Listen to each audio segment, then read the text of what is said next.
Hey everyone, welcome to Essentially Heroes. You got your boy Etienne Kinsey, filmmaker and other stuff, and I'm joined by my co-producer, partner in crime, good buddy Johnny Farris of Rusty Ferris Wheel Productions, writer of Ferris Comics fame. That's right. And welcome back. So we have a pretty fun episode that we're going to be doing today. So because obviously we're like just a little bit behind on this one. Usually we're behind on our topics when we're behind by months. This time we're this is only a couple we're weeks. The most up to date, right? Relatively, right. This is the Joker episode. That's right. We're gonna be talking all things Joker. All things Joker, especially the movie that came out on October 4th, I believe it was, this year, at least in the U.S. Today's November 7th. All right, that's fine. You're right. Yeah. So a little behind. Wait, no, October. Yeah, October. Yeah, the month. Yeah. And so I guess we'll get kicked off by just giving an overview of the Joker as a character as a whole. So what are your recollections or fondest memories of the Joker as a character? Animated series, of course. Obviously. Yeah. I don't even know why I asked. Going back to Batman the Animated Series #1. Yeah, OG animated first Joker. iteration where Joker was played by Mark Hamill. That's right, Luke Skywalker, ladies and gentlemen. For those who don't know, a voice actor and a character of my youth would have been Kevin Conroy's Batman versus Mark Hamill's Joker. Yes. Rivalry that has continued into the modern day. That's right. They're still playing. Yeah, they still do play those characters, even in the video games, the Arkham series. Yes. They're still played by, I think the only one that they changed it for was Arkham Origins. For Arkham Origins, that was the only game in the Arkham series where the characters were played by not voice actors. Yeah, not Conroy and not Conroy and Hamill. Yeah, okay, that was the only game in the series where they weren't but played by. You're asking me about the Joker, and really, I'm going back to that because that was my own introduction. Roger Craig Smith and Troy Baker. Got me. Now let her go. Oh, life would be so simple if you were all I wanted. No, you're just a teeny little distraction compared to what I've got up my sleeve.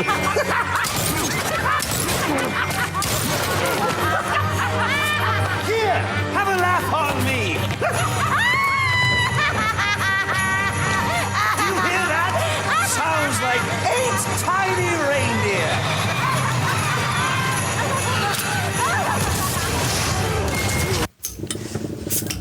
There we go. Not the usual can opening sound this time. We're stepping it up. Yeah, we stepped it up a little bit today. Okay. Yeah. I've seen Troy Baker. Troy Baker? He's been in a bunch of animated stuff. All the animated stuff. If Troy Baker's, he's probably been in everything you've seen ever. But yeah, he's a very prolific actor. But yeah, sorry, you were saying Joker. I was introduced to Joker by the animated series, and because of that animated series, I think I read the comics in tandem. I started to read the comics. I wanted to get into the Batman comic, and what struck me about the Joker was that he is Batman's perfect foil. If Batman is calculated and completely confident and in possession of every of his muscles as a ninja, of his fitness, of his detective skills, and weaving them into this perfect character that can execute almost every time, which is seemingly superhuman in and of himself. Joker is the perfect antithesis to all of that, because there is nothing calculated, seemingly, about him except for his ability to create mayhem or create just be the opposite to all those things that are linear and brooding. Phones on silent. Sorry about that. Batman's got it down. He's always got it. He's always the go-to character. He's the guy. Justice League goes to him because they know that if he doesn't have the answer to any situation, he'll probably figure it out. Right. Joker's the opposite of that, and bad guys do go to the Joker also because he is the guy to come up with the wrong answer, if you will. So, or to just and he doesn't stop. Batman never kills. Joker will kill anything and everything in his way, and he doesn't stop. He will kill your wife. He will kill your kids. He will kidnap your kids. He will stop at nothing. Pretty much to get Batman's attention, seemingly. Yeah. I mean, I think it's cool how the Joker kind of takes different forms depending on what the story needs of him and basically just what is, I guess you could say, what's his most appropriate role in that scenario. So, because the Joker has throughout the years been on all levels of the spectrum of evil. Yes. You know, from pretty much just minor mischief to unspeakable horrors, you know, because back in the day when the Joker was first created, I think it was back in the 40s. Right.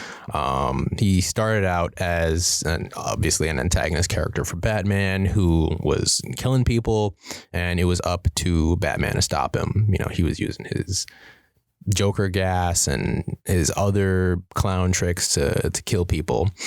And then during, I believe, the 50s is when there was a crackdown on comic books and comic book content, basically making it so that you couldn't show actual crime and stuff in comic books because they were worried that it would negatively affect the youth in various and hilarious ways.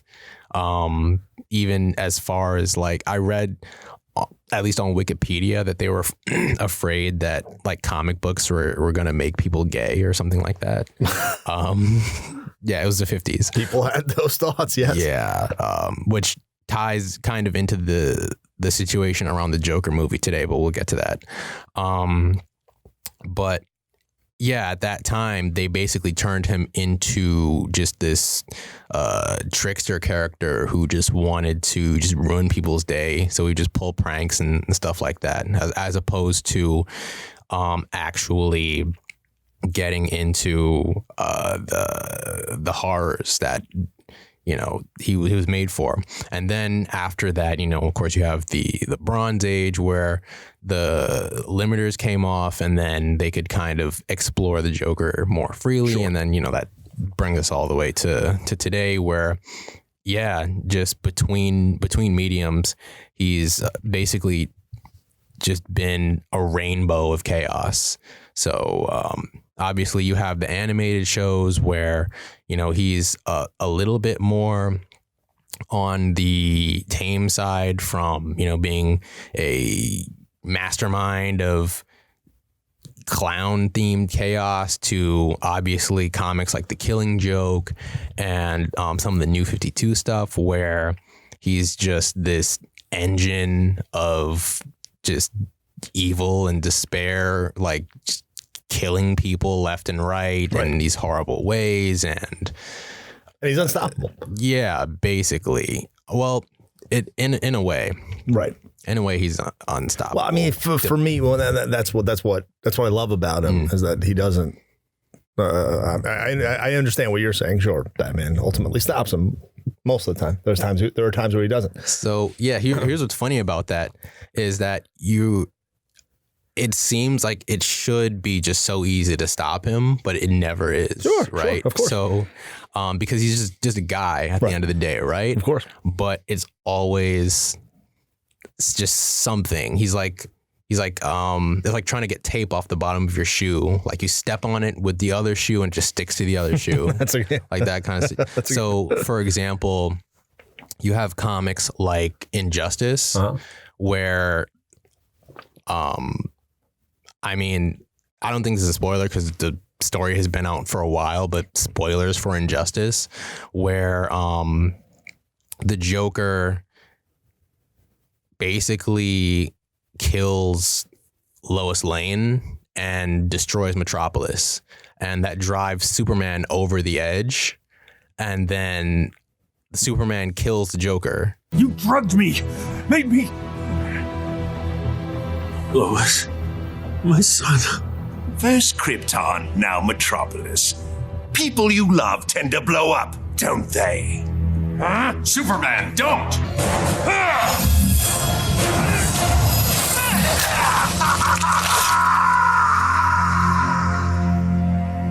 See, and that's interesting because that most of the time Batman doesn't crack. There are moments from what I understand, actually from what I read in the comic, where he tries to crack and people stop him. Actually, right. We talked about that in the Titans podcast. That's going to come soon. But just to jump back before you, there was I love what you commented on when it came to the comics and how, of course, they try to propaganda, politics, if you will, to protect the minds of our youths, right? Not introduce them to these hard subjects, or I guess the potential for homosexuality, which God forbid comics get into for kids of that at that age at that time. Batman animated series had a similar edict from there's a book I have it's called Batman Animated by Paul Dini and another one of the creators of the show, and there was a picture that they put.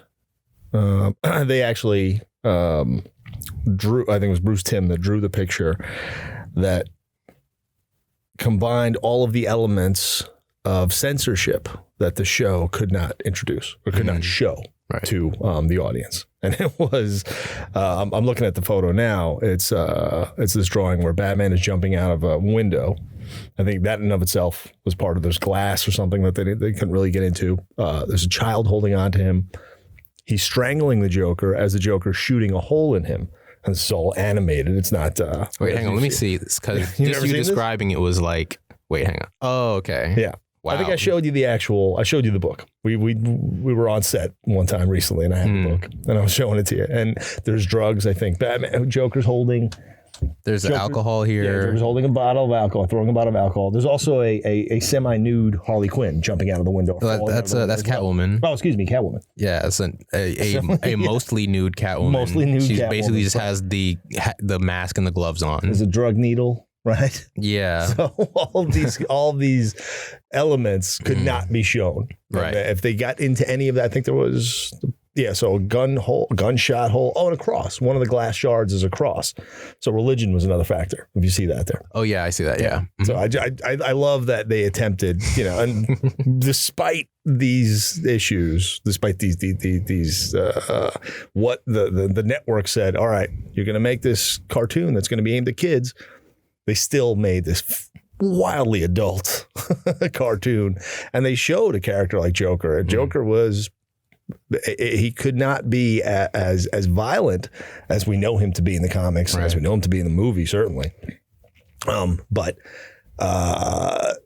he's still creepy. He's still scary. He still motivated me to read the comic and say, all right, this is a character that seems unstoppable. He does seem. There's something unpredictable that is always there. And it seems to be, I think even Batman says it. He's like, the one thing you can always count on about the Joker is he's unpredictable. Yeah, so exactly. You don't know what he's thinking next. And I can't figure it out. He does his best to figure it out because he's the world's greatest detective. And he often does eventually. But there's moments too where he does something that he doesn't expect. Exactly. Throws him off. I mean, sometimes it's to the point where, so there's all these different versions of the Joker, and each one is its own kind of terrifying. So, for example, there is a mythology of the Joker where he is this primordial being that haunts Gotham, basically. Sounds awesome. And yeah, it's pretty crazy. I think that's also part of the New 52 storyline. I think it has something to do with the Court of Owls run of comics. But basically, Joker is this sort of immortal creature that has been just in Gotham for decades and decades, and Batman is like slowly piecing it together. It's like, oh, that's why the Joker is so unstoppable, is because he's not human. You know, that was one. Then you have going back to DC Metal, the Dark Universe, one of my favorite comic stories, DC stories in general. I think it's really cool how in the universe where the Batman Who Laughs comes from, basically the Joker has it set up so that when he dies, a virus form of the Joker toxin seeps out of his body and basically makes its way into Bruce, since he's like right there, and then it infects Bruce. And so he spends the next number of days slowly turning into the Joker, to the point where he kills the whole Bat family and ends his world. So he takes out the Bat family first. He takes out the Justice League, everybody. And he's basically like, yep, this is what I am now. Like, I think I told you about this before, but his skill set, his intelligence, everything is Batman level. But yeah, he has the sadistic Batman combined with Joker. Right. Cruel nature, basically the evilest parts of Joker combined with the strongest parts of Bruce.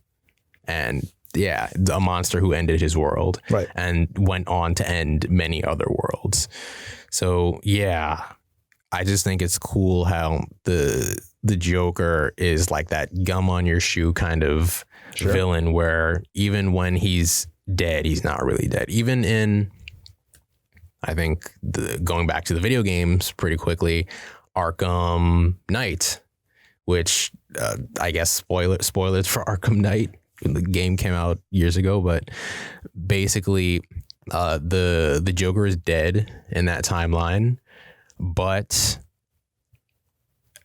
Bruce creates a version of the Joker in his mind, and that Joker is basically your sidekick in the game, basically giving you the color commentary of the Joker through the mind of Batman. But then also proceeding to slowly take you over until, again, you become the Joker. There's something. Yeah, so basically Bruce is fighting to not become the Joker the whole game, which is pretty awesome. Oh, what's the deal here? Reconstructing a match using all these itty-bitty pieces? Oh, and speaking of itty-bitty pieces, what do you think they're going to do to Barbara?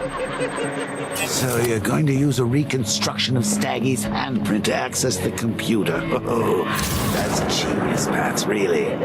Oh, I know. When you're done, let's hack his online dating profile. Man, like I said, we're gonna get to the point where we're doing games on this channel, and we're going to the Arkham series. I get enough homework as it is with TV. You want me to start playing games now? But this time we're gonna do it together. All right, I'm not scared. Yep, that's fine. There's another factor that I love about the Joker, and this was something that there's a few characters in comics and cartoons over the years that I've watched and read, and some characters for a very long time had little to no origin story. If there was the origin, you didn't know it. Somebody, I don't know where they referenced it. Wolverine comes to mind, for example, for what felt like decades.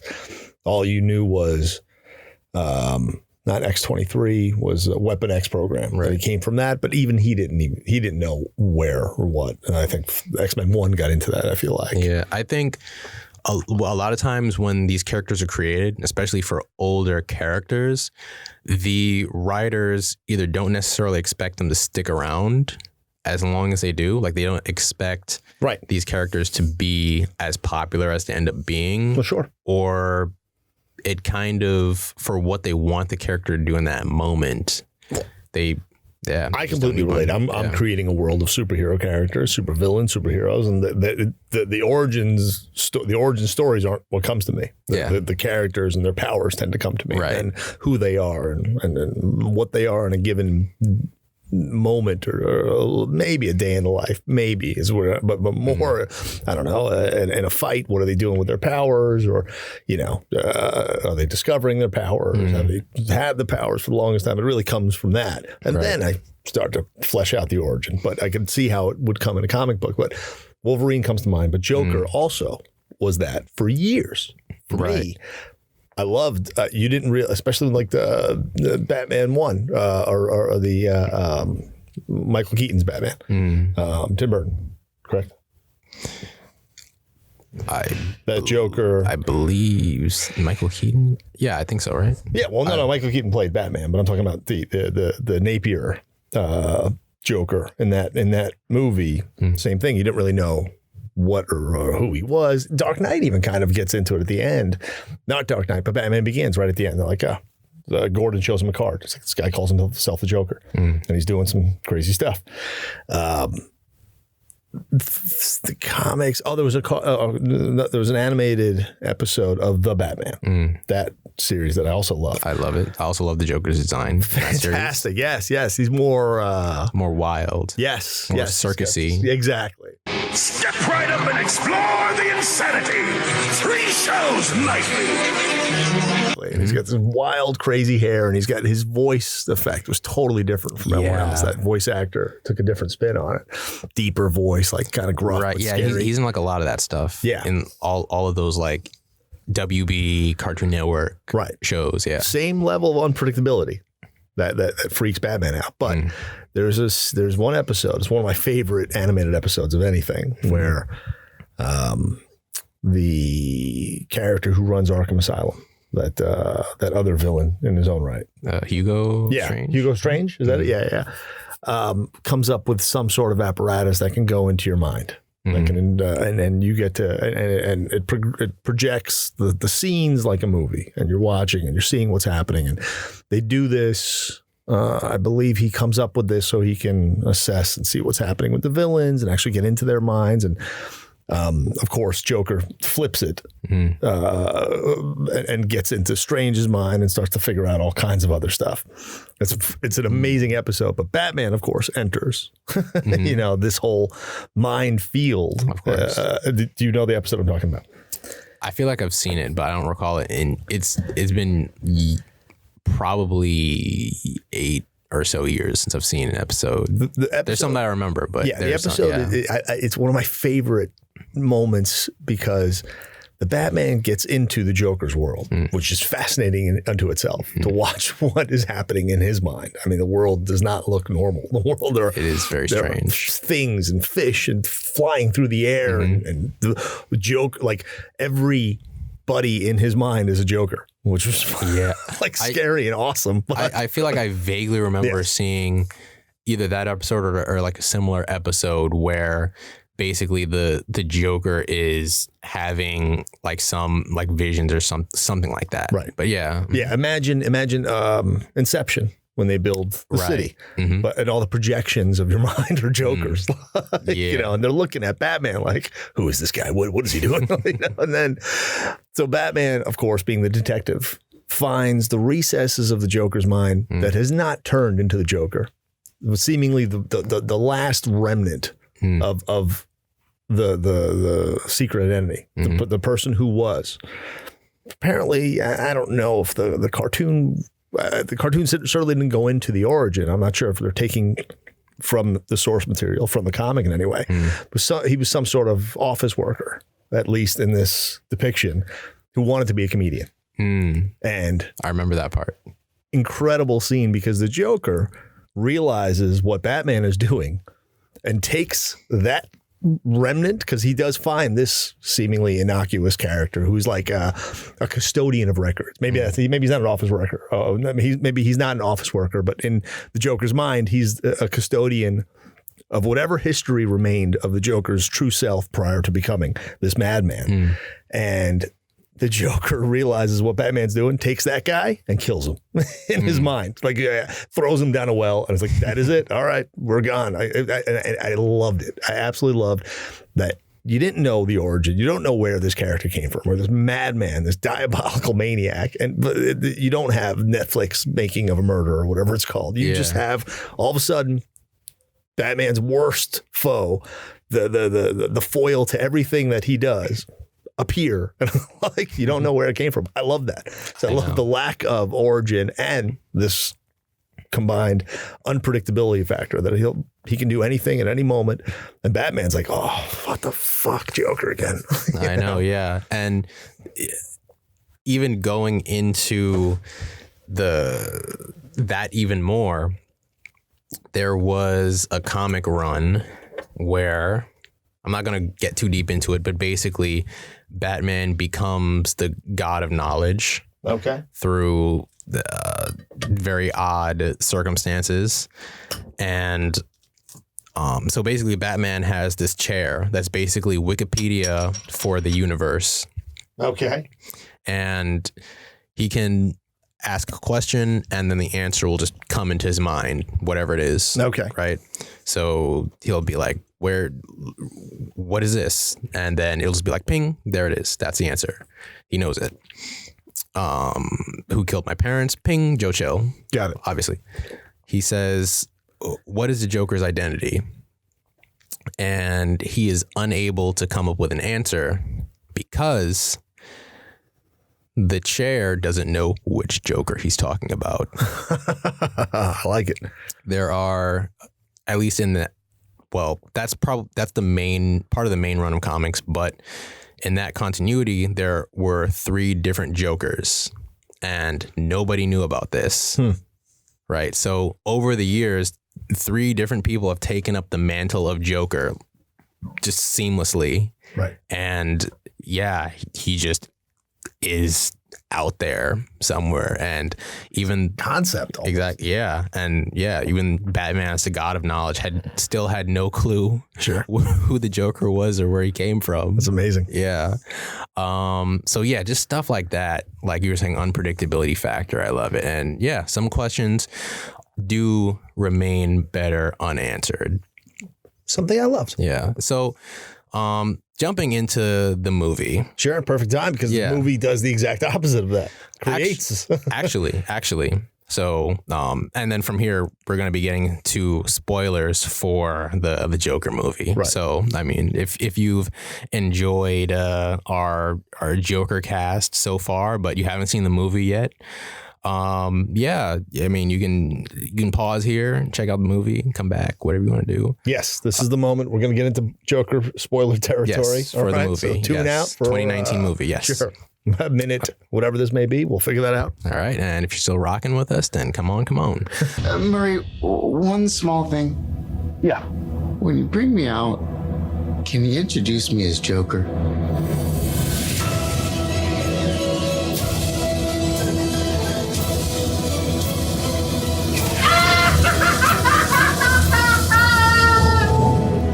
Send in the clowns.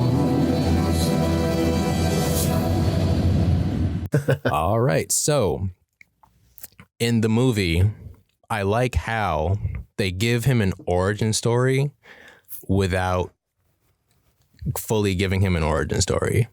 So they do this in a couple of ways, where you have the element where you don't know completely where Joker, in this case Arthur Fleck, is from, because it's established that he's adopted. And so you know who his adoptive parents are, but you don't know. You still don't know where his actual parents are, or what his actual name is.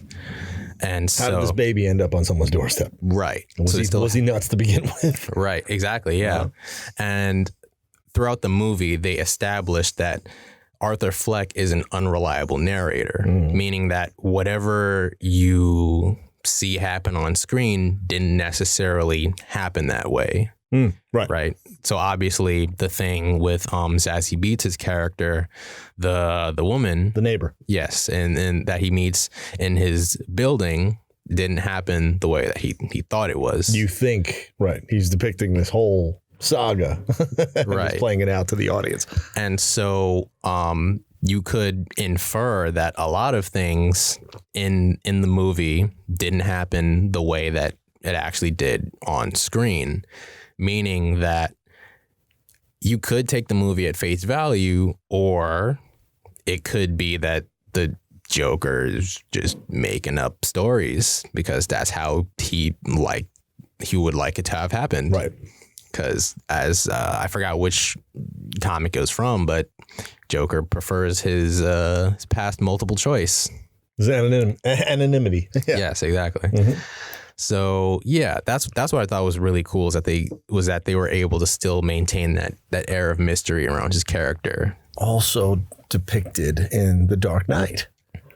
Yeah. Every time Ledger's Joker says, you want to know how I got these scars? Right? And he tells a different story. At least 2 times, maybe 3. I think he tells different parts of what's assumed to be the same story. But yeah, even then, you're still just taking his word for it, and he doesn't give you too much of an overview. Right. So yeah, even with that, I think most people who take on the Joker mythos usually do a pretty good job of keeping his past nice and ambiguous. So, yeah, I guess let's just talk about our overall thoughts on the movie. So, after you. So this is, for me, the first in now over 2 decades of superhero movies that. I mean, can you call it a superhero movie? That's the point. It's a movie about a character from superhero comics that we all know and love. A character we all know and love, quite frankly, who is depicted in a way that it's not. It's really it's a sad drama, showing potentially, as you said, the origin, or what Joker wants us to think is his origin, and how he came to be and who he is. And it stops there. That's not what comes to mind is The Watchmen, for example, the film. Well, a film I enjoyed, but that film was the first time I watched a superhero movie and said, I knew the source material peripherally. Never got into it because I know also that comic is dark and serious. Very dark and serious. And not really where I want to go.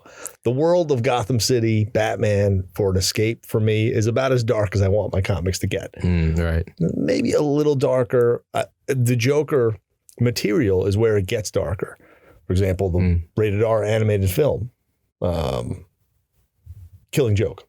Right. I've proven my point. Gordon's been driven mad.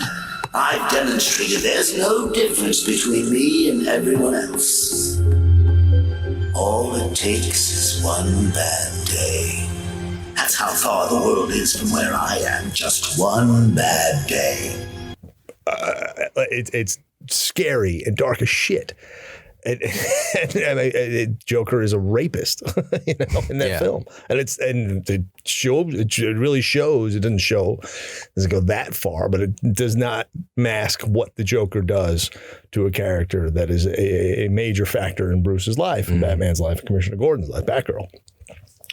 But that's about as dark as I want to go. And this Joker, this is a movie I would not watch if this was not the Joker. If this was not any superhero or any supervillain character from Marvel, from DC, from Image Comics we've got into with Spawn, for example. Even Spawn, you like Spawn, but Spawn is dark for me. That whole world that is created there is a little dark for me. I don't know that I would get into it. And this movie, it's a downward spiral movie that culminates and leaves you on a cliff where I think that cliff should go somewhere in the realm of the DC film universe. I don't know what they're doing with it. I don't know where they're going to take this, or if there's a sequel coming. You may know that. But I think I don't like those type of movies. I'm not a fan. I was looking up those movies. I haven't even seen that many movies that are like this. The movie that comes to mind that I went to see in college was Autofocus, a movie based on the actor who played Hogan's Heroes. Because he was apparently had the prospect of becoming like the next great actor at this time. And the TV show, The Hogan's Heroes, late 70s, early 80s, if I remember correctly. And he was obsessed with, I don't think it was child porn, but he had this porn addiction and it just unraveled and his life falls apart. There's many movies that people are into that are like that. Drugstore Cowboy, I think is another one. Train Spotting.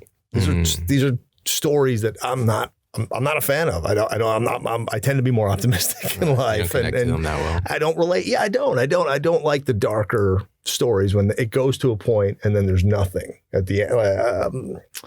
No Country for Old Men was another one, for example. That is seemingly every character there is just on a spiral downward, waiting for an end that doesn't come. There's no fight. There's no grand fight. There's no blowout at the end. There's no one-on-one combat. My action movies that I love to watch, the movies I'm writing, the films, the stories that I'm creating are getting to that point. Buddy cop, there's chemistry, there's something in that respect. But this film ends in a moment. The spoiler here is you've got the Joker. He is fully created, fully realized, at least in what you anticipate or what he's wanting you to think. And Gotham is falling apart, and he's at the helm. And that's it. It just leaves you there. Something that one of our biggest fans, Cousin Al, liked to point. He pointed out to me, and which was interesting, was that this is. I haven't watched Gotham, but the way this movie culminates leaves it perfectly for Batman. Like, okay, this is not just the Joker. This is Gotham falling apart. This is the Gotham that Ra's al Ghul wants to destroy. Right. This is clearly, and we've talked about Gotham City in the horror podcast, that it's really dark. I think we got into the Joker, and it's scary and dark in that respect. But I don't know what's coming here. I do want to see, I'd love to see Batman come into this world. I'd love to see Phoenix's Joker play into the next part. I mean, Battinson's young too. That's another point that my cousin did actually make, was that, all right, you've got now the beginnings of Batman again that could play perfectly with this, with I don't know what they're going to do with it.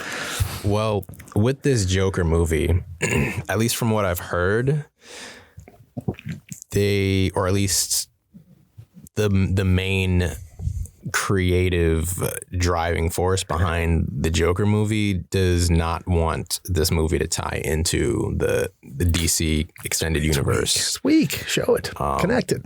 Well, because, one, Joaquin Phoenix being an artiste. All right. Of course, I don't think he would want to get into the whole, superhero movie scramble. Like this was supposed to be its own contained story. And I mean, personally for me, I don't mind it being that, because I feel like with a character like this, it wouldn't work in the setting that the DC extended universe would take it in. Sure. Like, I can't see this Joker doing these bombastic stunts and flying a blimp over Gotham to drop gas on it and spraying acid flowers. And Ledger's Joker wasn't doing that.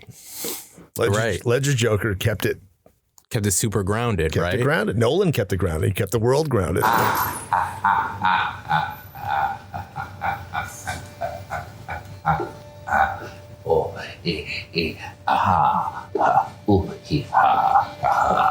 I thought my jokes were bad. It was these characters that were doing things that we would potentially see right now with what terrorists are doing, so lone wolf characters are doing, and offices and malls. God forbid. I mean, it sucks. Right. But each of those characters only shows up in that one movie. Right. It's not like they keep going. So, for example, you have Ledger would have continued. Could have. I guess his contract was for a few more movies or something like that. But I mean, is that why they made Bane the villain of Dark Knight Rising? Or I don't know. Okay, that's a good question. But if not, then I'm not sure how he would have fit into that movie if they already had a different villain play, because he's such a star of the show that it would have been weird to have him have to share that space with another major villain. We're talking Ledger's Joker. Right. Ledger's Joker sharing the space with Tom Hardy's Bane. Right. And having those two main. Yeah, I don't think that would have been. If I recall correctly, I think that there was going to be the way they seemingly always do Batman is there's a feature villain and then the peripheral villain. Right. If any, same thing with Dark Knight, where Joker was the feature and then. Yeah, Two-Face being separate. Yeah. Right. But yeah, since Joker had already been established in that movie, and if they moved him into Dark Knight Rising, then you would expect him to have like this big spot, and then you have to establish Bane, and then they have Talia al Ghul, and then they have Catwoman, and that's a lot of space to share for one movie, right? But yeah, so you couldn't see Phoenix's Joker coming into. I'm not even talking about a Justice League movie, but a darker spin on Batman. Battinson right now. We've got Colin Farrell cast right now as Penguin. You've got Paul Dano recently cast as Riddler, correct? I feel like they would have to change the environment to suit him. So if that Batman is anything like, if that Batman is anything like the previous more recent iterations, if it's anything like the Bale Batman, if it's anything like the Batfleck with just all the gadgets and all these crazy stunts and vehicles, then it would feel like a mismatch. I'm all right. I'm gonna step back. I'm gonna disagree with you. Okay. I'm gonna say, you dare, wrath mortal. Pattinson. We thought. I think we've got a DC podcast coming soon. Right. That's in the can. It's going to go out there soon. I was very excited about that because DC, I love DC, and I was happy about, there were things that I was happy about when Pattinson was cast. I think we talked about that too. It's Pattinson, right? Not Pattinson. Pattinson. Pattinson. Yeah, Robert Pattinson. I had planned, or I had hopes. There are things I wanted to see coming from what he could bring to the role. And of course, for me, I'm always a fan of thinking out of the box. DC's gotten better and better at doing that. I wanted them to go with Batman Beyond, but they're not. Pattinson would make an awesome Batman Beyond as far as I'm concerned. But no, let's change the script. Let's flip the script a little bit. I'm going to go back. Pattinson's not cast. Affleck's not out. Affleck is darker. Affleck is jaded. Affleck's Batman is even shown at one point in Batman v Superman where he's killing people, right? Isn't there that dream sequence where he's got a gun? I don't know if he's fully like I think rubber bullets. The part where he's on Apocalypse, right? Yes. Right, and he's like killing parademons. That's it. Yes, right. And he's straight up. I mean, it's an interesting question. Does Batman forego his rule because they're aliens? I don't know. But I'm not sure, because I feel like I've seen, at least in some of the, well, I guess they only show up in, as far as movies go, they've only showed up in the animated stuff, the Apocalypse parademons and stuff. But I feel like they try to avoid killing them. I feel like I've seen at least Superman try to avoid killing them. So I think by extension, Batman would also try to not kill them. I'm remembering No Man's Land, I believe, was the story. It was No Man's Land was a book that I read that was an actual a book, not a graphic novel. This was prose, pages on a book, no comic panels. I forgot who wrote it, but combined all the storylines. No Man's Land was an arc in the comics that encompassed every Batman line, where, if I recall correctly, they showed it in Dark Knight Rises. They featured it a little bit, the storyline. Gotham City is declared a no man's land by the federal government. Right. And they blow up every bridge going into Gotham, which is the equivalent of, I know there's that new Chadwick Boseman movie coming out. Right. 21 bridges. 21 bridges. It's accurate of how many bridges go in and out of New York, right? Right. Gotham is similar. It's a similar thing that happens. And Gotham is declared this wasteland. What happens? Chaos, martial law is declared. The Gotham PD is attempting to maintain some sort of order, and they don't. What ends up happening is Gotham City looks like Manhattan and is split up by neighborhood. And it's essentially this gang land that is Batman controls half of it, controls the majority of it, something like 60%.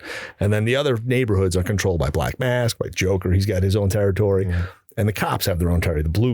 It wasn't like Blue Bloods. I forgot the name of what their neighborhood was. And it's all split up. Where am I going with this? It culminates in the Joker, I believe, at the end of the story, if I remember correctly, he kidnaps all the babies in Gotham City. And I hope I'm not connecting two different stories. It's possible I am. But I think at the end of this storyline, Joker kidnaps all the babies. Eventually, Batman solves the crime and finds out where all the babies are being hidden. But at the end of it, what is the give and take? There's always this sacrifice, right? Joker, like you said, perfect example where the Joker sets up the gas to take over Bruce's mind. Right. This is the same story. All right, Batman, you're going to find the babies, but guess what? I'm going to kill Commissioner Gordon's wife, and he does in this storyline. And Batman has had it. This is not the first time I've seen this happen. I think it was also shown in a different comic and also a cartoon at one point where Batman says, "You know what? Fuck it. Jim Gordon, I'm going to kill him. I can't take it anymore. I'm going to kill him." And at the end of this story, he does this. He takes Jim's gun, and Commissioner Gordon's got to step in. And he just killed his wife. Joker just killed his wife.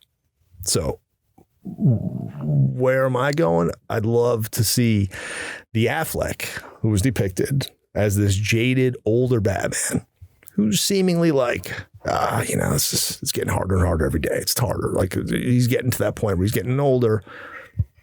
Maybe he's considering retirement. Can he do this anymore? He has the conversations with Wonder Woman in those movies.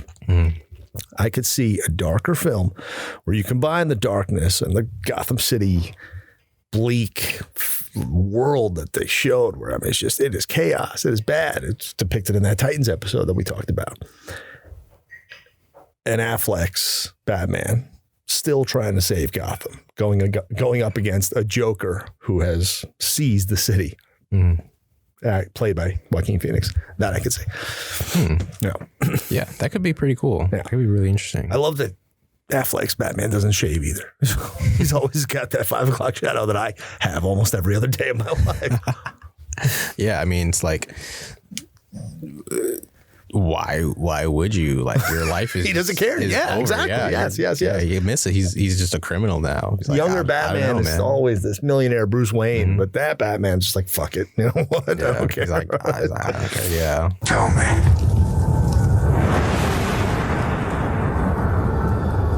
Do you plead?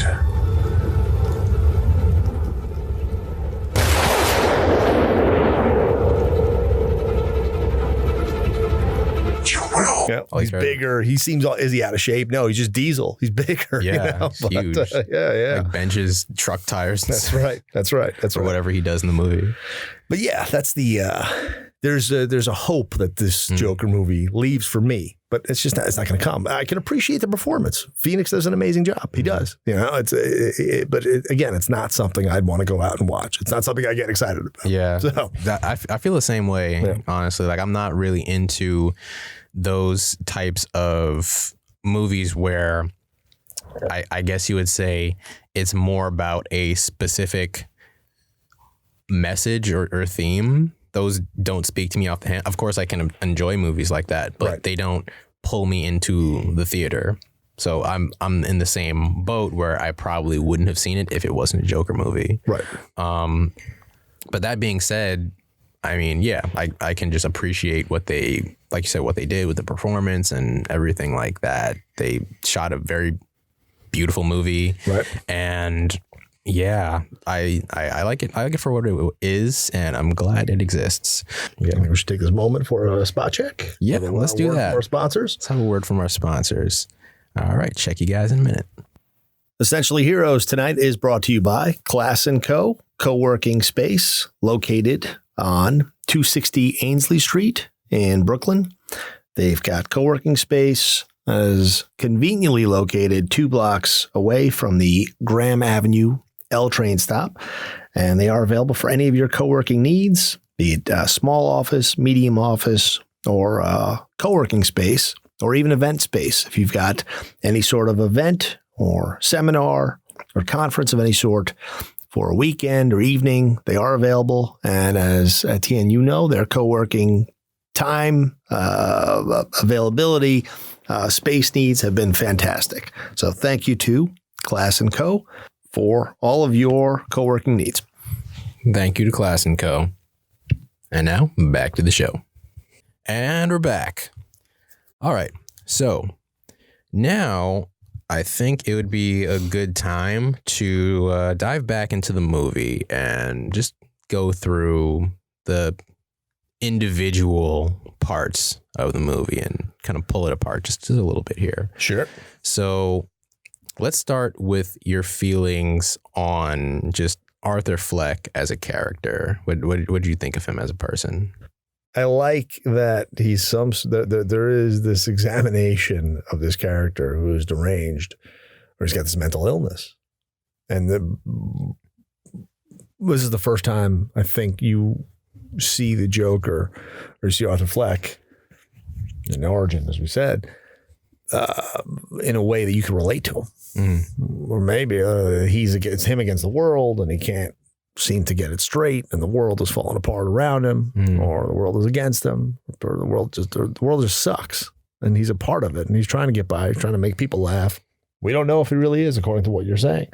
It's an interesting point, but he is a comedian, or he's a struggling comedian. He's an attempt at it. I like that there was a charm at the beginning. He's got this charm. He tries to make that little kid laugh, and he has this. And he takes care of the mom, So I can certainly relate to.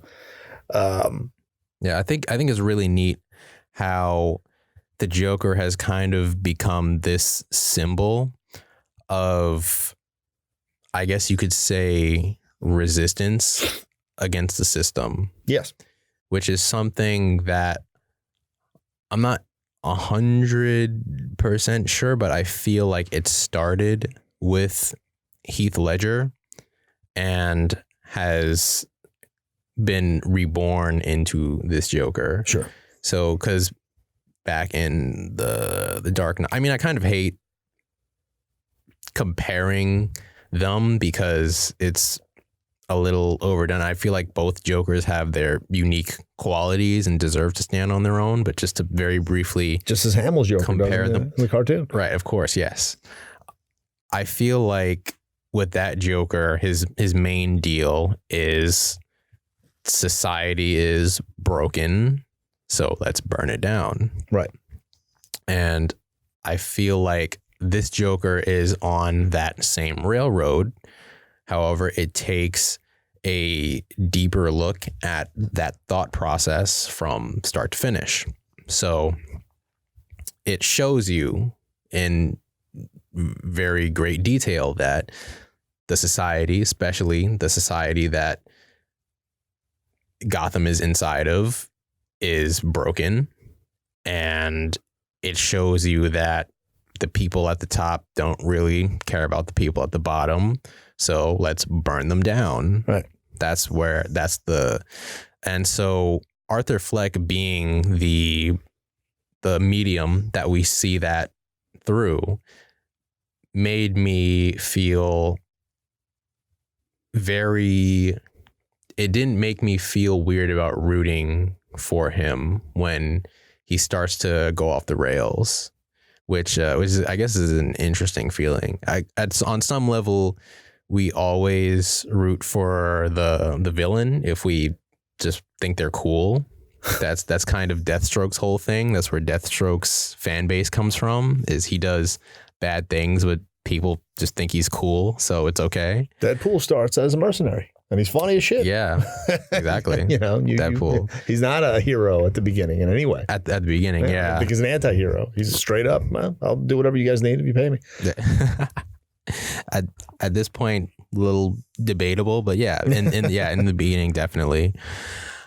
I think, yeah, with Arthur, it's also, of course, a good look at just, it's a good study of people, because he represents a lot of the elements that people who are down on their luck, or people who just are different, embody. So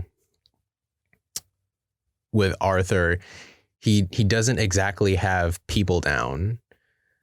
He's kind of off center from how normal people interact with each other. And even I myself feel that a lot of days I'm just not on rhythm with other people. So that was going to be one of my questions. Yeah. You're asking me something about Arthur Fleck, and one of my questions to you was going to be, can you relate to this Joker at all? Which, yes, I don't think there's ever been a Joker I felt like I could relate to. Yeah, exactly. It's pretty a lot of.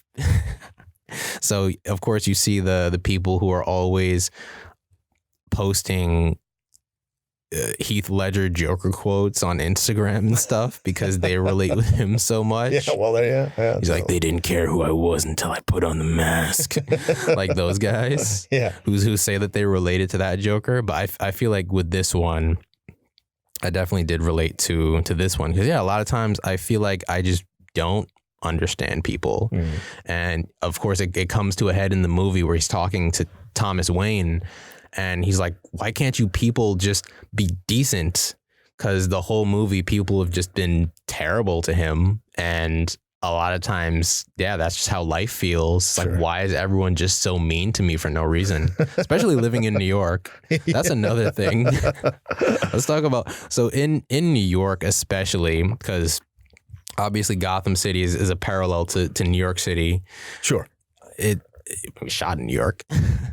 Bronx. Yep, Boogie Down BX.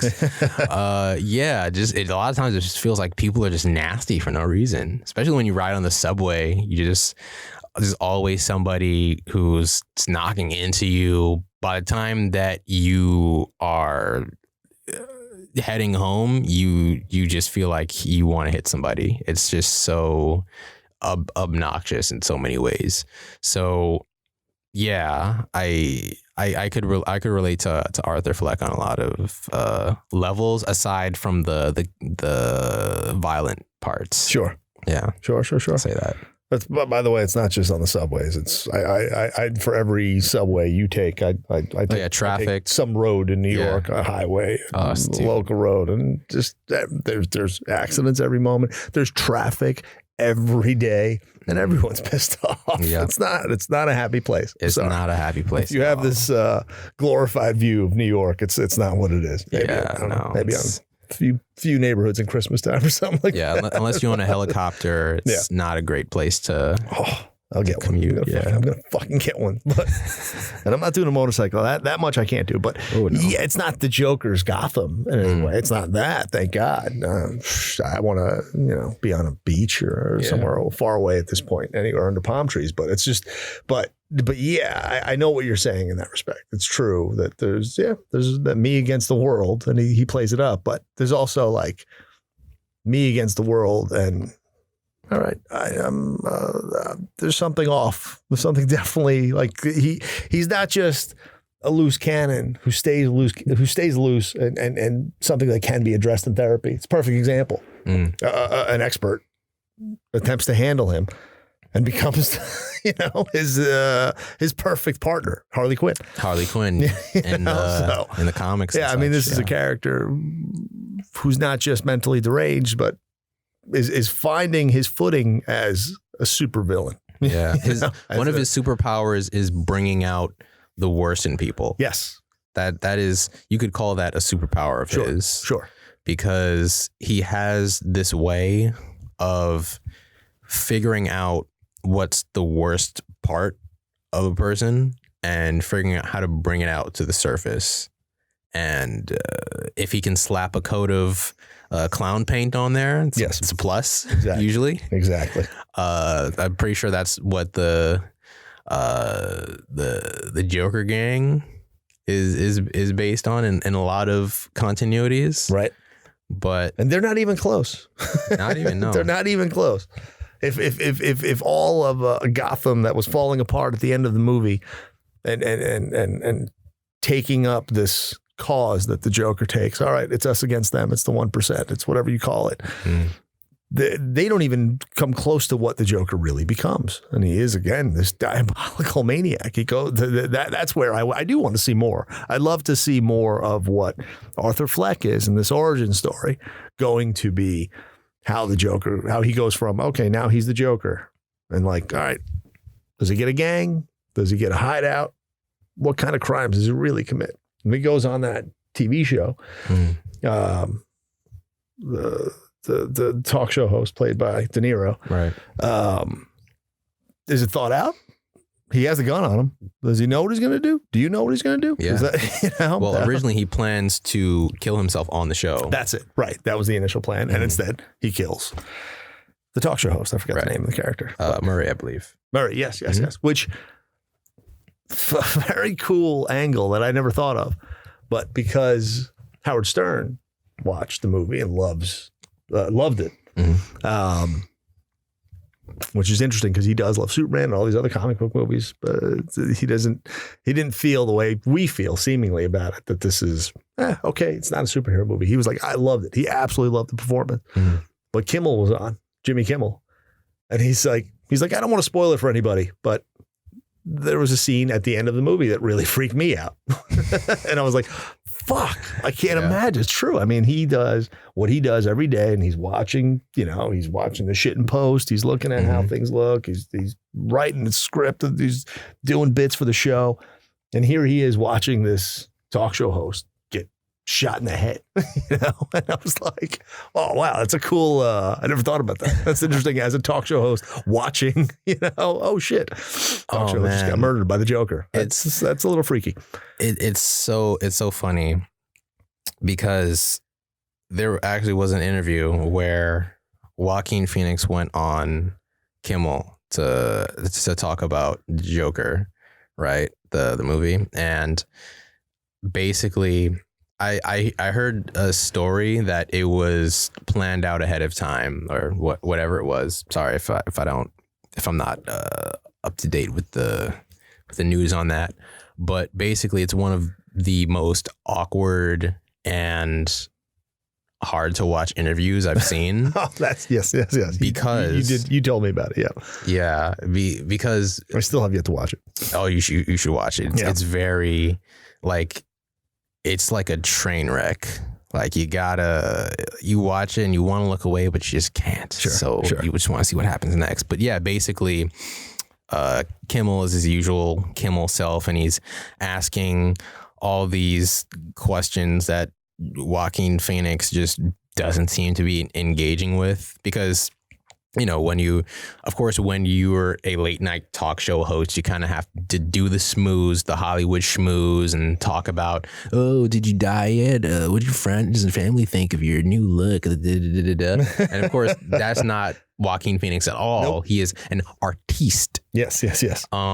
So yeah, he's just not biting. And then like an example is that I think Kimmel asked him about his Joaquin Phoenix's hobbies, and he says that he used to enjoy breakdancing. I mean, probably my forte was breakdancing. Breakdancing, for real? Are we talking like popping and locking or spinning? What kind of stuff? Everything. Yeah. Would you do it out on the street for people to see? Sometimes, but it was more personal. It was. Yeah, I like to keep it for myself. It's like a personal expression. I didn't need kind of adoration. I didn't need people to validate me. It's just something that I felt inside. And I was like, oh my God. He talked, and then Kimmel was like, I know. And so he like moves on to the next topic. He shows a clip, an outtake from the Joker movie where Phoenix is trying to like find his character in a scene and someone is like making some noise offset or something. No, just like the constant whispering. Just shut the up, dude. I'm trying to like find something real. Sorry, it's only such a. It's not a big deal. It's not a big deal. Yeah, it kind of is. And I know you started the share thing, Larry. Yeah, it's funny making fun of me. I'm a diva. It's not even an insult. Cher, really? Just singer, actor, dancer, fashion icon. How is that an insult? I can't do this, man. Yeah, basically it's just like this really embarrassing outtake that I heard was fake, but I don't know. I didn't read up on it too much. All right. Maybe hopefully it's fake. Sure. If not, that's a pretty embarrassing thing to put on your TV show of this. Yeah. Interesting. I need to see that. So basically, So Phoenix can even relate specifically to the character. Exactly. He's always been awkward on talk show. There's the Letterman. I never actually saw the Phoenix documentary. About his rap career going on. Yeah. Right. He's always been an interesting character. Sure. Yeah, so basically, I just thought it was funny that you brought that up where that exact situation from the Joker almost did happen where he brings on this person to like basically low-key make fun of him on TV. That's right. And if you watch the clip on YouTube, that's basically just all the comments is like Kimmel just almost got shot by Phoenix. It's so funny. Testament to how good Kimmel is. Exactly. Yeah. But yeah. But with that going into the Joker transformation, I did think that was absolutely the crescendo that the movie was leading towards, and it was glorious. It was really great. So you enjoyed it? I enjoyed the movie as a whole. I enjoyed the ending, the last 20 minutes more than I've enjoyed a movie in a long time. So probably since Endgame. Like I enjoyed it very much. It was super satisfying. It was just great to see just visually how the Joker took over for Arthur Fleck. So it threw Arthur Fleck out the window. He is Joker now, from the point where he kills his mom onward to where he starts putting on the paint. It's just Joker Town from there. And, you know, of course, one of the moments that I felt embodied the character the best was, of course, the scene where his friends come over. The guys from his clown. Yes. They come over to talk about, they're like, oh man, I heard your mom passed, just want to spend some time with you. And at this point he's Joker. Like he's Joker. And then just stepped in, they're the wrong place at the wrong time. Oh, big time. And then they're so they start talking about the murders on the subway. Yes. Because obviously everyone's talking about the clown who killed those Wayne Industry guys on the train. And which so you're talking about the parallels to New York. I wasn't here at the time. I think I was born in 79 and I moved to North Carolina. I was at a younger age. I moved to North Carolina at 10. So it would have been actually younger. I was 88 or something along those lines, but I think I was too young. I'm not sure when Leo Getz happened. Do you know that story? I don't. Leo Getz, if I recall, I think his name was Leo Getz, was, if you look him up, he could have played the Joker, actually. He was this jaded New Yorker that was at a time, could you even call him jaded? I don't even know. But he was a New Yorker, and he was living in New York at a time where the subways were worse than what was shown in that Gotham, in Gotham City in the Joker film. Yep. And you'll see where it connects. You've got these three Wayne Industry guys who are kind of these stock market douchebags that are down there and they're partying and they're picking on the Joker, and the Joker kills him, right? That's where he kind of, maybe that's really where the switch might be turned on for him to go from deranged to, okay, you know what? I'm just going to kill everyone that fucks with me. Leo Getz' character, this guy, is accosted by these three or four assailants in the subway. And from what I understand, I didn't know, I don't remember when the first time I rode the subway in New York. I want to say I had left and moved to North Carolina and then came back. So maybe as a teenager, perhaps, but too young to be on the subway. There was that. Certainly, there's no way my mom's going to let me go on the subway, of course. I remember riding a bus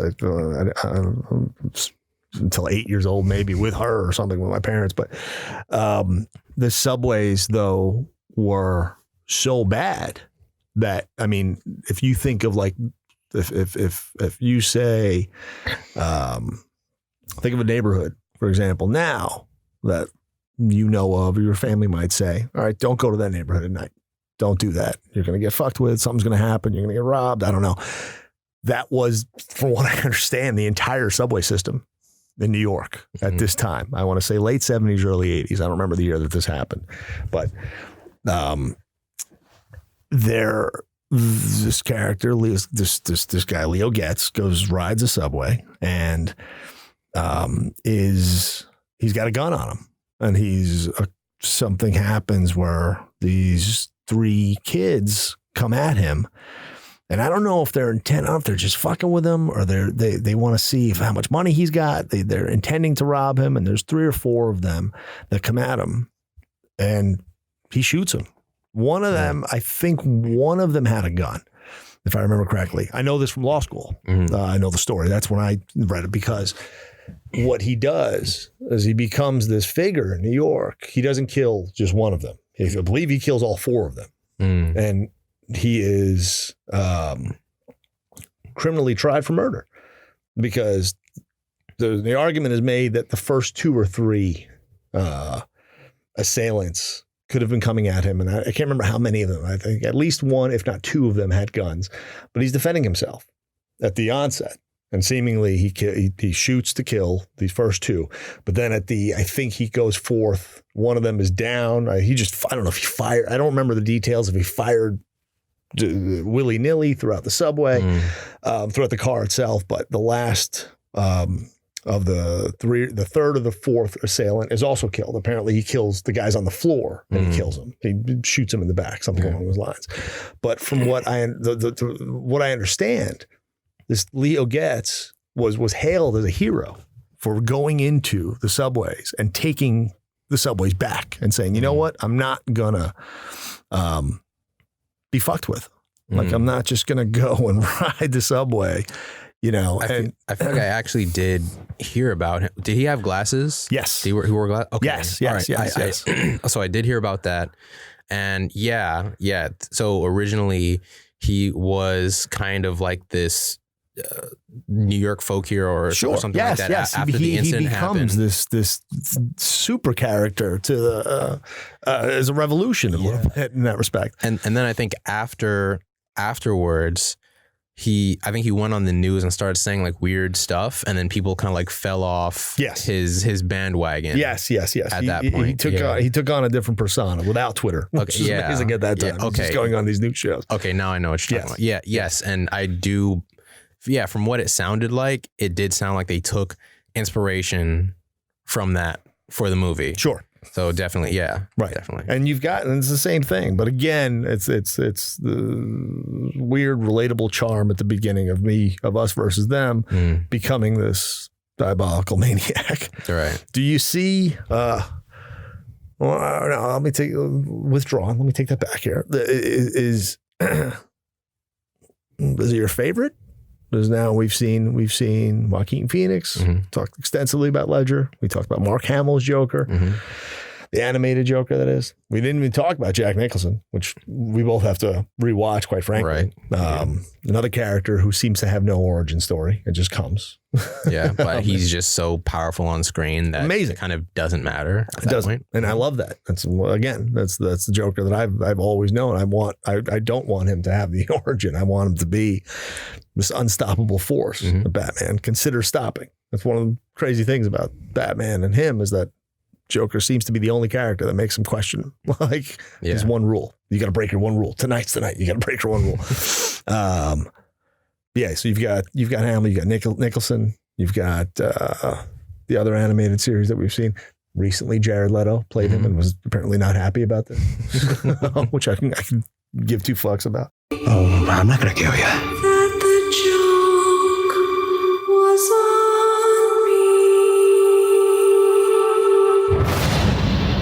me. I'm just going to hurt you. Really, really bad.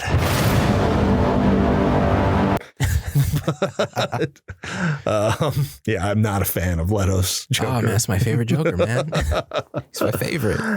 Yeah. Something I've always enjoyed about every Joker, except for Jared Leto's Joker, is that as diabolical as they are, as crazy as they are, as unpredictable as they are, as the character, the actor, whatever it is, whoever's bringing that Joker to the screen, to the voice, they are funny. They're always funny. And in that moment is one of the few moments of levity where the poor guy, he was trying to get out of the apartment. He's like, I can't reach the door. Yeah. I can't reach the door now. I'm not going to kill you. Get on out of here. It's okay, buddy. Man. That was so fucking fucked up. Dude, that was the point where I was like, yep, he's a Joker. Yep. That exactly. like that was so like on brand for Joker. Yes. Because it's that point where that's what the Joker does is like he makes a joke and then takes it just that inch too far. Yes, of course. Right. And you know that it's horrible, but you also can't help but laugh at it. Like that's his brand of humor. Yes. You know, that kind of to compare it to a stand-up comedian, that like Anthony Jeselnik type of black humor, but you got to admit that it's kind of funny the way that, so that kind of deal. Just so I would have liked if there were some more moments like that in the movie where it actually was legitimately, I mean, there were other points where it was funny, you know, of course, the part where like the two officers are like talking to him at the hospital and he like storms off and just smacks into the sliding door at the hospital. That was yes. Even Ledger. I mean, like you go back to Ledger. I'm jumping back to Dark Knight here, but not the introduction. It was an amazing bank robbery scene, but when he introduced himself to the criminal, to the gang. Yeah, pencil trick. Yes, exactly. Yep. How about a magic trick? I'm gonna make this pencil disappear. Ta-da! It's gone. Oh, and by the way, the suit, it wasn't cheap. I'm gonna get rid of this pencil. I'm gonna make it disappear. And it's funny. Yep. I hated Leto's Joker because it wasn't funny. I didn't feel like he didn't even laugh. He just does that long extended. He fucking laughs. Joker laughs, and he's even if he doesn't think he's funny, he's laughing at his own jokes. Yeah. And you're like, okay. I mean, they cut out the majority of his screen time, so he could have had some decent stuff in there. But yeah, it's just that's one thing that I don't like is when the Joker is a side character. It just doesn't work, because there are a lot of points where Joker isn't the main focus of the story. Like, he has to be there for one reason or another. True. But if he's not the main focus, then it doesn't feel exactly right. So, for example, take it back to animated. There are episodes of Young Justice where the Joker shows up alongside other villains, and yeah, when he's there, he's kind of just, I mean, he's a Joker, but he's not. He is that guy. Yeah, he's not commanding the screen like he usually does. Like, he's kind of just this guy who just laughs, and that's kind of it. And yeah, it just kind of feels like a bit of a waste. Like, for example, that was the feeling that I got with Robert De Niro's character Murray, you know, or even Mark Maron as like his assistant. It's you see them there, and you know that they're these amazing actors with these great careers, and they're kind of just there, and they don't do as much as you know they can do. And that's how I feel when the Joker is a side character in a different story. I think I also felt that way with the animated Batman Hush movie, where spoilers for Batman Hush, the animated movie, but which is a great comic, right? Animated is a little different. Yeah, they changed the story, right? Basically, Hush, or in that continuity, the Riddler, sets up an elaborate series of events that lead Batman down this path, and part of the plan is to kidnap the Joker and make it look like he killed Batman's friend, who is one of Batman's only childhood friends. Thomas Elliot, right? Right, yes. Mm-hmm. Who in the comics is Hush, right. But in the movie, he's just this guy. Yep. Which was awkward. But yeah, I felt like it didn't feel, it felt awkward seeing the Joker be used as a tool, because he's usually the one using other people. Right. You know, so to see him be used as a tool to get Batman to do something. I mean, of course, there's probably characters that can outsmart the Joker given the right circumstances, but yeah, it just felt weird, you know. So, who do you think? Do you have a favorite? Leto, I told you. Yeah, no. I'll kill you. You want no beef?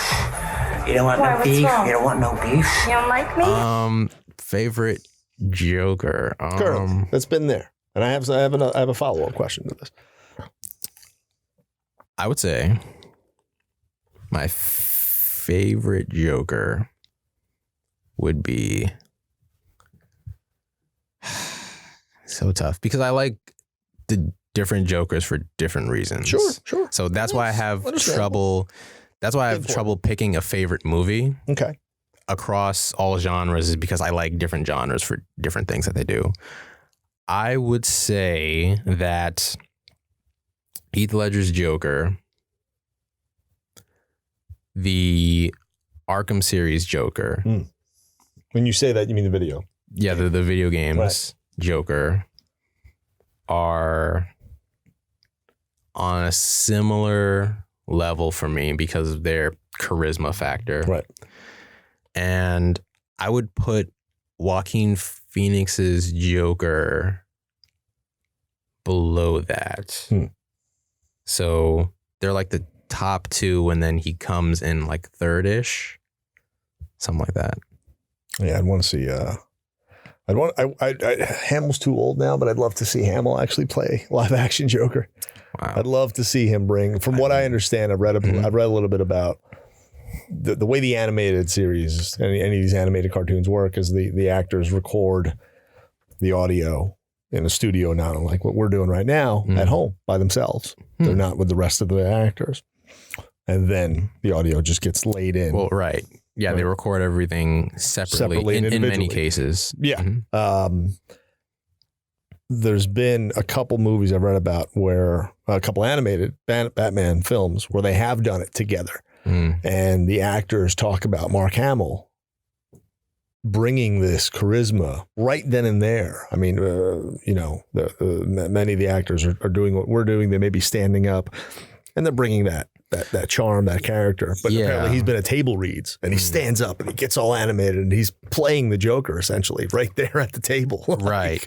I'd love to see that live action because I've always loved. I mean, it's Hamill and Conroy for me. Batman and Joker. That's it. Or Joker and Batman, rather. Exactly.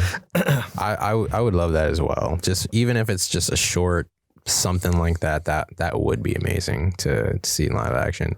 Have you ever seen? I forget which channel it's on. It might be like Screen Rant or Wisecrack, one of those YouTube channels. Have you ever seen Tommy Wiseau play the Joker? No. I think you mentioned it. You mentioned it some other people. I might have something like that, but you need to watch that because one, he looks shockingly appropriate for the part, Tommy Wiseau, and just this manic, unstable energy that he brings to it is you just gotta watch it. Have you ever danced with a devil in the pale moonlight? Did you? No, but I did. And I did like a devil. Why? So serious? Why so serious? Why so serious? Let's put a smile on this face. Why so serious?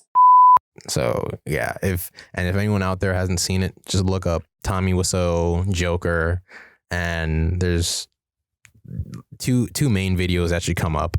One is an audition tape that he does. A fake audition tape that he does to try and play the Joker. And then the other one is him reenacting the interrogation scene from the Dark Knight movies. And just check those out there. You will watch them many times because they're that amazing. Who would, sorry, you got a question? Oh yeah, no, go ahead. If this continuity is not going to continue, if Phoenix is not going to continue as the Joker at this point, or if they're going to do a sequel and give him another run at the Oscar, right, for this, and not play him into the world of a DC universe. He's clearly not going to be the Matt Reeves Batman that's coming. Yeah.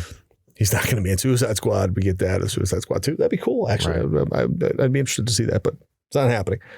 Who would you cast in a future, let's say, all right, fast forward to this current one, right? The Batman is coming out next year. And let's say that nails it, makes $1 billion, gets greenlit for Batman 2. People love it. People love Pattinson. They love Farrell. They love the storyline. They love whatever's happening. Batman 2 comes in and it's Deathstroke and Joker or something like that. Maybe Joker hires Deathstroke or vice versa. I don't know how it'll play out. Sick. Who do you see as the Joker? Willem Dafoe. Unquestionably, jump right in. Yep. Interesting. He's done so much, but even then, you'd still want to see Willem Dafoe. I would want to see Willem Dafoe, yes, because I feel like he would bring the right energy to the role, and we already know that he's very good opposite Pattinson because they just recently did that movie together, The Lighthouse. I gotcha. The black and white movie. Which has received very warm regards from critics and viewers alike. So, go ahead. So I was just gonna say, like, the chemistry is already there. Sure. So I would very much like to see that. I thought about this before, and I have a new idea. I have two different picks, and they'd be different characters. I would write them differently based on the actors. If I was going to do a different, I would research the story and I'd find that No Man's Land might be an arc that I'd pull into it if I could. I was just saying we were talking about that off camera for a moment, if you will, but that would be an amazing Showtime script, 2 seasons worth of something where you've got Gotham City blown up and them dealing with the aftermath, but pulling that into a film to see the Joker come in as the feature villain, if I was going to have two different, they'd be different characters, quite frankly, but a funnier, dastardly Joker, equally as diabolical. Keep in the diabolical, keep in the maniac, but funnier potentially than most. Sacha Baron Cohen. Okay. Yeah. Because he can be interesting. He can do, but as a comedian, he can do anything. And I genuinely believe it's harder to be funnier than it is to act. This is true as well. Yeah. He's done both. It's Seinfeld's talked about that on Howard Stern in something of a flippant manner where he's like, you're acting, you're pretending, it's pretending. Funny, you've got to write this stuff. You've got to deliver a line. You've got to have the timing. It all comes into it. You can't pretend to be funny. Right. And and Baron can act and Baron can be funny. Combine the two and let him run with it. Let him go off script a little bit. That could be interesting. Yeah. I'd even love to screen test Robert Downey as the Joker. It'd be fun because he's known for going off script, right? He's known for doing his own thing. Yeah. I'd love to just give him a story. Give him just let him read through. It'd be awesome. Oh my the God. scene. That'd be pretty. He'd probably bring this really suave energy to it. Yeah, he'd have a great suit. Yeah. Oh, of course. He'd have a great suit with like a t-shirt underneath that says like ha ha on it or something like that. He would just be Tony Stark and Joker. Tony Stark as Joker. He's like, hey, Batman. So I see that you're trying to save these civilians here. So what I'm gonna do, I'm just gonna take those from you. Okay. And so I have this blimp full of Joker gas, and it's going to fall on the city. What I would like you to do is, are you with me? Are you with me? Okay, here's what I want you to do. And then you just like that. And this whole brooding persona that you've got going on, really, Batman? It's overplayed. It's overdone. Let's move along from it, okay? Shall we? I'm going to kill these people. Just takes off his Tesla, his purple Tesla. That's not the other one though. That's not it. He's Sacha Baron Cohen would be my funny Joker. My serious Joker, it'd be a different character. It'd be dark. It wouldn't be Phoenix dark, but it would be in line with, again, not dark Watchmen style, but it would be a darker character. It'd still be funny, of course, because it's the Joker. It's what I need from my Joker. Also, on a side note, we, at least right now, the plan is to do a Watchmen episode. In spite of do a lot of homework. Even though you're not TV show, right? The TV show, even though you're not super fan. Right. I've gotten into the TV show. I'm into it. Okay. I'm totally into that. Well, that's in the pipeline. Perfect segue here. All right, because where I'm going to go now for my serious Joker comes from The Boys. Anthony Starr. Huh. I want to see Anthony Starr do it. Because Anthony Starr's playing this guy who plays Homelander, right? Homelander. He's playing this really douchebaggy, evil Superman, essentially, in The Boys, which podcast is coming soon on that. I'm very excited to do that. That's happening. But I'd want to see Anthony Starr. Okay. That'd be he would be my pick right now. It'd be different. Yeah. I think he could bring something to it. And he always looks like he's smiling anyway. I know, yeah. He just has that naturally, that just face. Yeah, I can see it. Yeah. Those are pretty good picks. Yeah. I like that. So, I guess closing thoughts. Closing thoughts on the movie.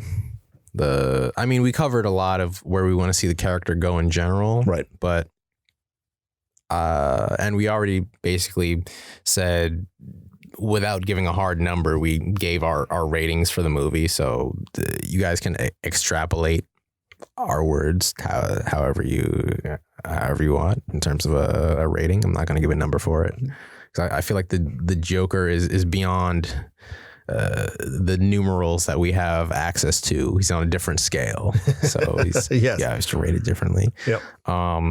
But yeah, I guess I'll just say that with the character and with the movie, it was a study of a phenomenon in society where, you have people who feel like society is against them and you turn against it. And the filmmakers used the Joker as a medium to tell that story. This didn't necessarily have to be a Joker movie, but they made it that. Sure. And I mean, I'm not disappointed because they're just going to make a new Joker anyway in a few years. So we're going to get all the wacky Joker hijinks back anyway. But this is it's a more sensitive story. And I guess to reiterate, I just like the fact that you can either take the movie at face value or not at all. Like even the parts where he's being hailed as the new king of the Joker gang, you could very easily say that that's all in his imagination, that he thinks that he killing those guys started this movement when actually maybe it didn't, because as you said in the Batman TV show, in his mind, he sees everyone else as Jokers. Oh, so that's right. Yeah. Maybe the clown situation never happened. That's right. Did he get the gun from his friend? Maybe not. Mm-hmm. Maybe he got the gun himself and just told himself that it was from his friend. Like, cause I would say that maybe the filmmakers didn't necessarily mean to make it that twisty, turny, didn't Schrodinger's cat-ish. Right. But if it was a Nolan movie, I could see it being that way because he loves to make those super open-ended movies. Unanswered questions. Yeah. And like I was talking to my friend Alejandro not too long ago, and he was saying that he didn't believe that the ending scene in the movie was real, where the Joker kills his new therapist, and it has like this kind of Looney Tunes style ending to it. He didn't entirely believe that was real, especially since it's also come out that it's hinted that the therapist at the end and his original therapist in the beginning were meant to look similar to each other to give some sort of meaning or credence to his mental state, that things are kind of not as they seem. Maybe he was locked up the whole time, dreaming it up. So there's a lot that you can pull apart and pick apart with this movie and draw your own conclusions with it. And yeah, that's what I like for movies to do. I like them to create conversations. Sure. And make it so that if you and your friend watch a movie, you won't get exactly the same experience. And then you can share those and just learn new things together. So yeah, those are my thoughts on the movie. I enjoyed it. I wouldn't go and watch it, as you said, if this was not the Joker. Mm-hmm. But what I applaud for DC, as you said, even if it's not going to continue, if there's not going to be a sequel, if Phoenix is not going to play the Joker in a future Batman or Justice League movie, which they fucking should bring back Justice League. I disagree with everything they're doing in that respect. But what I do agree with when it comes to DC in this is thinking out of the box. Yeah. They're actually now like, play it up. It's like Venom. It's like Spider-Man, like Sony featuring other characters and trying to make money. And hey, sure enough, it hits. Makes $1 billion, right? Same thing with this. Joker found an audience and found people that were not into comic book movies. Like, whoa, I got to go see that. It's Phoenix. It's mental instability at its worst. Mm-hmm. This is the destruction of a character. Like, got to go watch it. I'm in. DC, let's go crazy. I want to see more. I want to see DC thinking out of the box, and I'm happy about that. And I'd love to see John McClane come into the Gotham City now that the Joker has created as a Die Hard movie. Okay, yippee-ki-yay, motherfucker! He could take the Joker, right? And he would kill him. Unfortunately, without question. Yes. Yeah. So I think we should end with a slightly different segment from what we usually do. Let's see which one of us has the best Joker laugh. So you first. Okay. All right. I'll start. All right. Here we go. It doesn't necessarily have to be Joaquin's Joker laugh. Just something. Whatever you take, I'm in. All right, let's hear it. Okay, you act. I've acted too. Let me see. It'd probably be easiest for me to do Joaquin's laugh. It's pretty chill. Okay.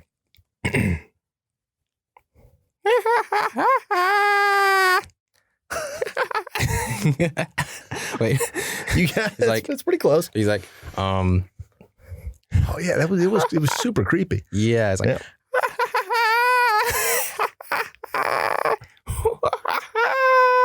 my throat is kind of messed up. It's kind of parched. Something like that. All right, your turn. I gotta think about this. I don't know where to go with this right now. Come on, man. You said that in the Under the Red Hood live action scene that you're planning to film, that you wanted to try out for the Joker. That's So right. You did tryouts. That's right. Okay. Show me.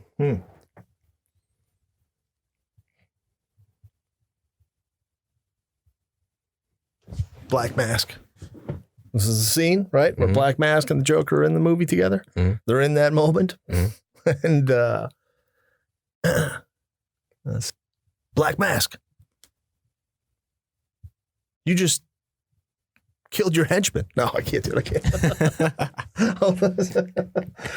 I had a moment. You're bringing me to that point where I wanted to actually write and film that. Let's see here. Mask. You can't just kill that guy.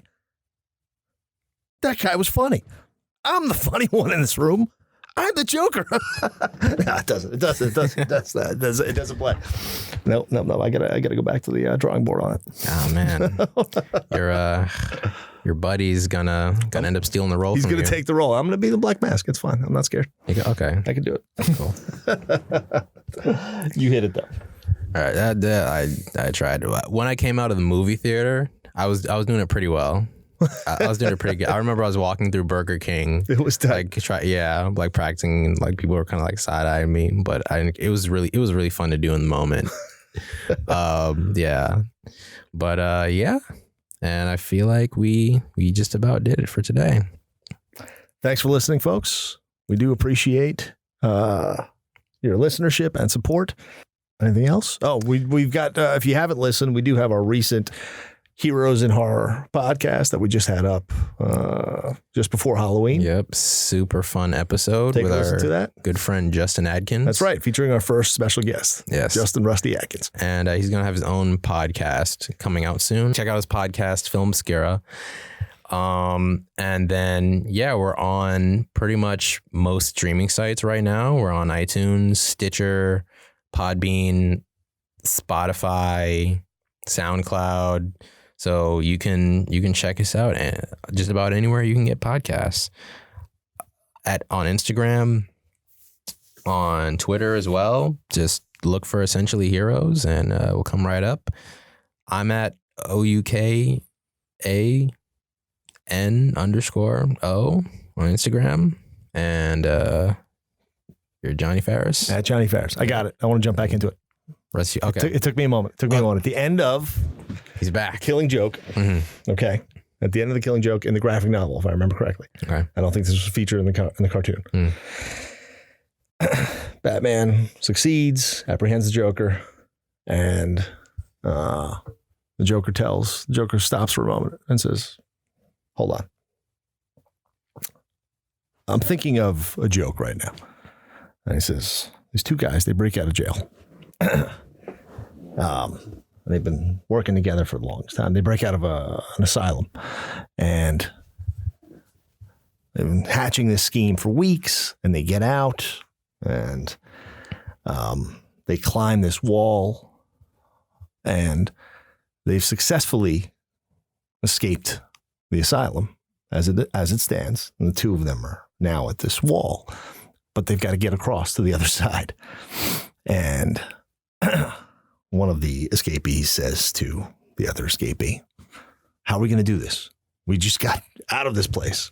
We've working at this plan for weeks. We got all the people in the right place. We've done everything we can, and now we're stuck at this freaking wall. What do we do right now? We've got to cross from this wall, think of it as a freestanding building, to another building in the city, let's say. It's a detaining facility. It's not an Arkham Asylum, right?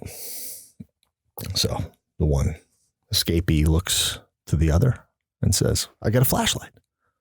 He says, what are we going to do with the flashlight? He says, I'm going to turn on the flashlight and you walk across the beam. The other escapee says, that's crazy. I can't walk across. What do you mean? He says, go ahead. We can try it. I'm going to do it. I'm going to turn on the flashlight and you walk across. The other escapee says, I can't do that because you're going to turn it on when I'm halfway across. You're going to turn it off. And the Joker starts laughing. And in that moment, Batman laughs actually too. Yeah. Yeah, that would be. Nice. That was really good. That would be it. That would be it. That was really good. Yeah. Yeah, you got there. Yeah. Yeah, it took you a minute to find something real, but you got there. Took a second. Yeah, nice. Good old Johnny coming through. Thank you, folks. Yeah, thanks for listening. And yeah, you guys have yourself a hilarious day or night. Signing And off. We're out. Thank you.